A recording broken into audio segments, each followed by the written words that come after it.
एक बार की बात है, एक छोटे से गांव में एक आदमी रहता था।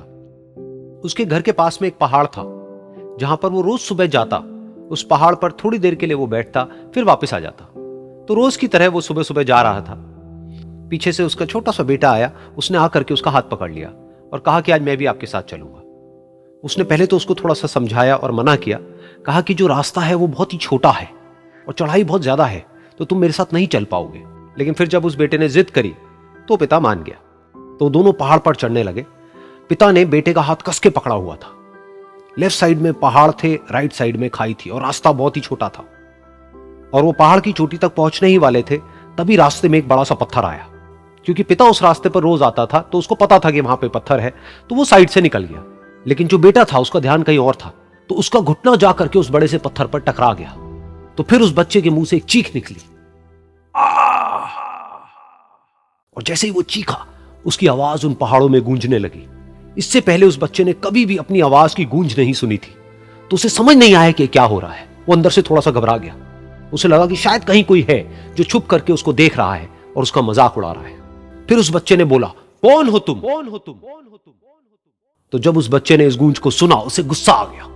उसे लगा कि कौन है ये जो मेरा मजाक उड़ाए चले जा रहा है। फिर उसने गुस्से से कहा, मैं तुम्हें छोड़ूंगा नहीं। और फिर जैसे ही उसने इस गूंज को सुना, वो घबरा गया। उसके पिता समझ गए थे कि क्या हो रहा है। उसने अपने पिता का हाथ कस के पकड़ लिया और उनसे पूछा, कौन है ये जो मुझे इतना तंग कर रहा है? कौन है ये जो मुझे इतना डरा रहा है? तो उसके पिता थोड़ा सा मुस्कुराए और उन्होंने खाई की तरफ देखा और जोर से बोला, मैं तुमसे बहुत प्यार करता हूं। ये सुनकर वो बच्चा हैरान हो गया। उसे समझ नहीं आया कि हो क्या रहा है, कि वही इंसान जो उसका मजाक उड़ा रहा है और उसको तंग कर रहा है, वो उसके पिता को बोल रहा है कि मैं तुमसे बहुत प्यार करता हूं। तो उसके पिता ने अपने बेटे को देखा और वो समझ गए कि उसके मन में क्या चल रहा है। और फिर दोबारा उन्होंने बोला, तुम बहुत अच्छे हो। और ये सुनकर उनका बेटा भी थोड़ा सा मुस्कुराया और पूछा अपने पिता से कि ये क्या हो रहा है। और फिर उसके पिता ने अपने बेटे को समझाया, ये जो आवाज तुम सुन रहे हो ना, ये किसी और की नहीं है, ये तुम्हारी ही आवाज है जो कि पहाड़ों में गूंज रही है। और तुम्हें अपनी ही आवाज सुनाई दे रही है। जैसा तुम बोलते हो ठीक वैसा ही तुम्हें सुनाई देता है। अगर तुम गुस्से से कुछ कहोगे तो पलट करके जो आवाज आएगी उसमें भी गुस्सा होगा।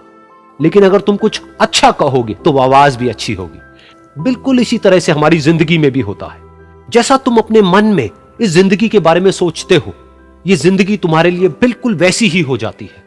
अगर तुम मन ही मन अपने आप को ये बोलते रहोगे कि मेरी जिंदगी तो बहुत ही बुरी है, तो तुम्हारी जिंदगी सच में बुरी हो जाएगी। और अगर तुम अपनी जिंदगी से प्यार करोगे तो तुम्हारी जिंदगी भी तुमसे प्यार करेगी। ये बात उस बच्चे के दिमाग में घर कर गई और फिर वो दोनों उस पहाड़ की चोटी पर गए। लेकिन बच्चे के दिमाग में यही बात घूम रही थी। और फिर वो बच्चा खिलखिला के हंसा और उसने अपने दोनों हाथ खोले और अपनी पूरी ताकत से बोला, मैं तुमसे बहुत प्यार करता हूं।